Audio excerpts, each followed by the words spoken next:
What's up guys? In today's video I'm going to teach you and I'm going to show you how to create a trading bot that in this case is going to clone, to replicate operations. You're going to see that it's something very simple. So this bot was proposed by someone here in the community that you can see here. Indeed, it was proposed by Tony, by Tony. So here you have the code and here you have the exercise because this was an exercise.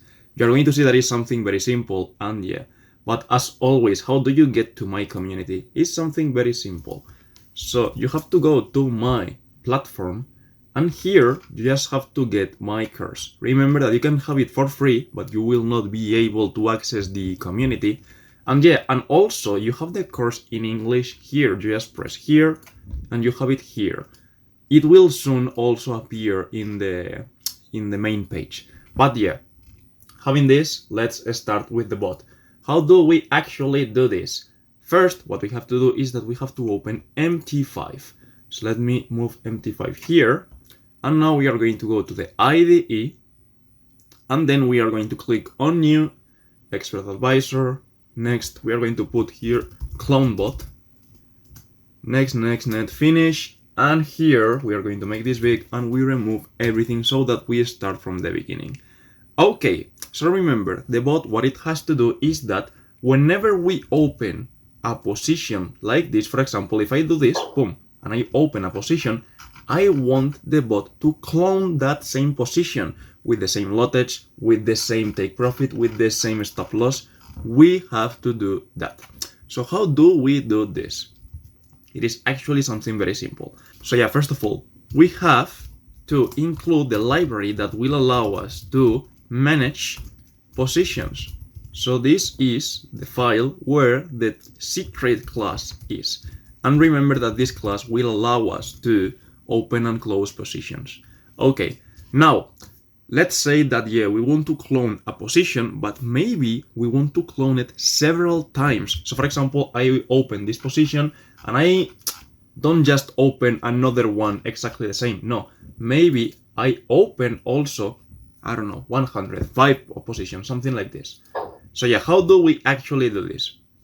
We are going to have here an input parameter, which is going to be called ops, which just represents the number of operations that we have to open.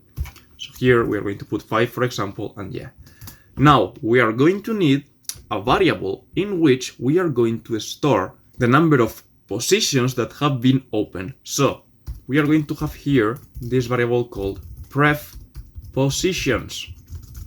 That's right. Okay, and now we are going to start with logic. We are going to use the event called onTick, void onTick. So on every tick, what we have to do is that we have to check if we have a new position open. That's why this variable is going to be very useful, because here we are going to save how many positions open we have. So here, the first thing that we have to do is that we have to ask, hey, how many positions do we have open? So we are going to save here num positions, and we are going to use the function positions total. So okay, this function returns the value of the total open positions, and here we have that number. Now we have to check, okay, if the number of positions that we have saved is bigger or equal than the ones we have now here, this means that no new position has been opened. So what we are actually going to do is that we are going to update this number, and here we return because we don't want to do anything else. Remember, this means that actually, let's say that we have saved 5 positions, and then we can see that the number of positions open is 5. Nothing has happened. But let's say that the number of positions open is 4, one less. So it means that one position was closed and we have to update this value. So we update the value and also we don't do anything else. Perfect. But what if we have a new position? What do we have to do? We have to clone that position. So the first step to clone that position is to take the ticket of that position so that we can get all the information about it. So we are going to put here position get ticket, and now it is asking us for the index of that position. The index of that position, since it is the last one, we just have to put positions total -1, and this will return the index of that position. Perfect. So now what we have to do is that we have to load all the information of the position. So for example, let's load first the type. So the type is going to be stored in a long variable, and we are going to call position get integer, and here, check this out. We have position type. So this will return the type. Okay, now for example, we need the open of that position. So here we have the price at which the position was open. So we are going to call position get double. Check this out. We have here price open, position price open. Okay, we also need the stop loss. Let's call position get double, position stop loss. We also need the take profit. Let's call position get double, position take profit. That's right. And now we also need the lottage, the volume of that position. Check this out. If we put here lottage, position get double, and here we have position volume. We have the lottage. But also, finally, we need the symbol, the market on which this operation was opened. So we are going to declare here a string. We are going to call this symbol, and we are going to do position get string. So now we can get here the symbol. So now we have all the information we need for this.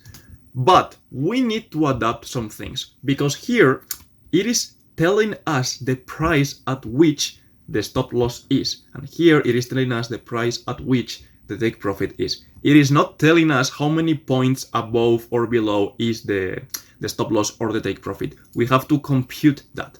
How do we actually do this? Let's declare here two variables. Stop loss, the points, and then here let's declare the points of the take profit. But check this out. Okay, it depends on the type of the position, because remember, if we open a buy, the take profit is above, and if we open a sell, the take profit is below. And the same happens with the stop loss. So we have to take that into account. For this reason, we are going to create here an if, and we're going to say type. If the position type is buy, then we are going to do some things. And also, if the stop loss is different than 0 and the take profit is different than 0, we are going to do some things. I'm realizing that here what I'm saying is that, hey, the position either has a stop loss and take profit, or we are not going to check that. It must have both. You can change a little bit the logic so that, for example, you just check the take profit or you just check the stop loss. It depends on you. But okay, what do we do here? If the position is a buy, the stop loss is below and the take profit is above. So for example, to compute the number of points, we just have to do this. Sell points, and here we are going to put open minus stop loss. That's right. And here the take profit points, which actually this name is not very good, because these are not points. These are just the price that we have to decrease. So here we have TP minus open. What I mean with the price is that, for example, let's say that we have this. I don't know. This is the open, and this is the the stop loss, for example. So here you can see that we have just 2 points of difference. But what we are actually computing here, what we are saving here is 0.0002. So 2 points, but we are actually storing the value of the points. So it is okay, don't worry. It's just that the name is not very clear. So we have to do the same for the sell. So here what we are going to put, position type sell, and now we have to take this, the same thing. And here what we are going to do is that we are going to compute the exact same thing, but now it's different. Why is different? Because remember that in a sell, the stop loss is above and the take profit is below. So what we are actually have to do, wait, what? Let's go, oh my god, is that we just simply have to put here SL minus open and here open minus TP. That's the only difference. Okay. So now that we have all the information regarding the operations, we have to clone that operation. So remember that we have a number here of operations that we have to open. So for example, now is 5. So now we have to open 5 positions that are the exact same thing as the one already opened. So how do we do this? We are going to create here a for loop, and we are going to say, okay, we declare here this counter I, and we say, okay, while I is less than the number of operations, we increase the value, and inside this loop, we have to put the logic to open those positions. It's actually something very simple. So first of all, we have to check the type. So if the type of the operation is buy, the last position is buy, position type buy, we have to open a buy. So here, first of all, we are going to take the current price. And since we are going to open a buy, we need to take the ask. So here we put symbol, info double, current symbol, and we say that we want the ask. But remember, this can give us a lot of problems because this can return a lot of decimals. So to prevent that, we can call normalize double, and here we are going to put digits, the number of digits. Perfect. So now what we can do is that we can open the buy. So we use the object that we declared at the beginning of the video, the trade object, and we are going to call the method buy. Okay, it is asking us for the volume. We are going to take the volume that we saved here, the lotage. So we take the lotage, boom, we put it here. It is asking us for the symbol. We take the symbol, boom, we put it here. And indeed, I'm here wrong. You have to put here the symbol that we have saved. We have to take the current price of the symbol on which the operation was open. We have to take the price. So we take now this price, the ask that we just loaded, ask.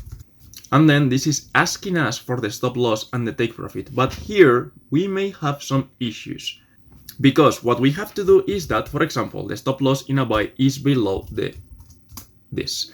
But check this out. If the position does not have a stop loss, this is 0, and we are putting this stop loss at the same price here. But check this out. Here, what we are checking is that if there is no stop loss or take profit, we are not going to load any of this. So this value will be 0. So if we subtract the current price minus 0, it is the current price. And we cannot set the stop loss at the current price. So this will be a problem. So how do we fix this problem? We have to say the following. Okay, if the points is different than 0, if this value is different than 0, it means that we have a stop loss. Then we are going to send this computation, this value. But here, in any other case, in case that this is 0, we are going to return 0 because we don't want any stop loss. The same thing happens with the take profit. So we are going to take this, and here we are just going to put, instead of SL point, TP points and TP points, and we have to add this. That's right, perfect. So now we have this open. We can open, well, we open the buys, but we have to do the same thing for the sells. So in the other case on which the type is not a sell, it's not a buy, we are going to open a sell, we have to take the bid, but it's actually the same as we did here. We take the bid, and instead of symbol ask, we put here symbol bid. That's it. Okay, so now what we are going to do is that we are going to take this because it is actually the same, but we open a sell. And now here we have the lotage, the symbol instead of the ask. We have the bid. And here the stop loss, since it is a sell, it is above. So we have to add here.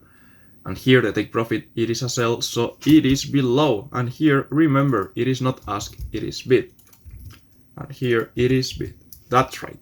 So we compile, let's say we have any errors and we don't have any mistakes. So this means that this is okay.